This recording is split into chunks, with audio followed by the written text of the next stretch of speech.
देश के लिए जीना और देश के प्रति अपने कर्तव्यों को निभाना, वो भी देशभक्ति होती है। इसलिए वैश्विक संकट के इस समय में हमें कर्तव्यों को सर्वोपरि रखते हुए कुछ संकल्प लेने होंगे और उन संकल्पों को पूरे समर्पण भाव से पूरा करना होगा। जैसे एक बड़ा संकल्प है पेट्रोल डीजल का संयम से इस्तेमाल करना।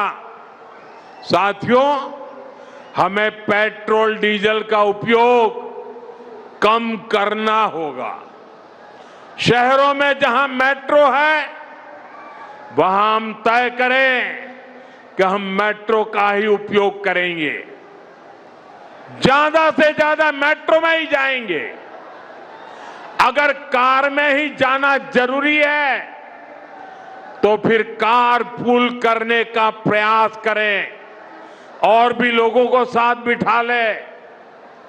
अगर हमें कहीं सामान भेजना हो तो कोशिश करनी है कि वह ज्यादा से ज्यादा रेलवे गुड्स के जो ट्रेन होती है रेलवे की सर्विसेज से भेजे।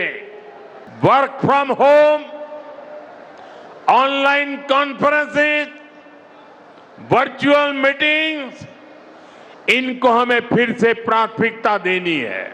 ऐसे ही खाने के तेल का भी है, इसके आयात के लिए भी बहुत बड़ी मात्रा में हमें विदेशी मुद्रा खर्च करनी पड़ती है।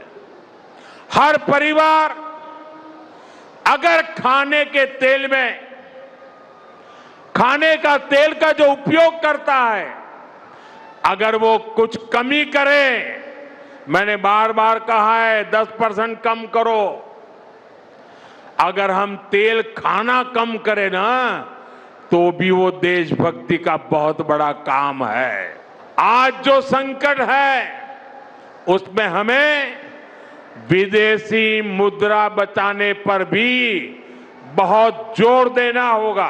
देश हित में हमको ये तय करना पड़ेगा कि साल भर तक घर में कोई भी फंक्शन हो, कोई भी कार्यक्रम हो, हम सोने के गहने नहीं खरीदेंगे।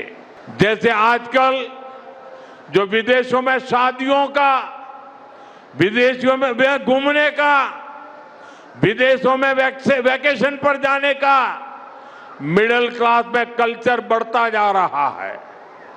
हमें तय करना होगा कि जब ये संकट का काल है और हमारी देशभक्ति हमें ललकार रही है तो कम से कम एक साल के लिए हमें विदेशों में जाने की बातों को टालना चाहिए।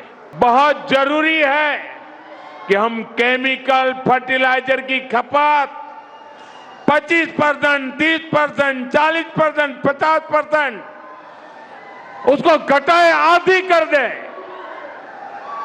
और हम उसके साथ साथ नेचुरल फार्मिंग की तरफ बढ़े।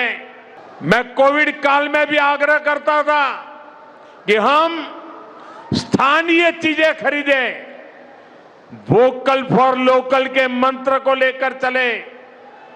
हम मेड इन इंडिया चीजें खरीदकर भी विदेशी मुद्रा बचा सकते हैं।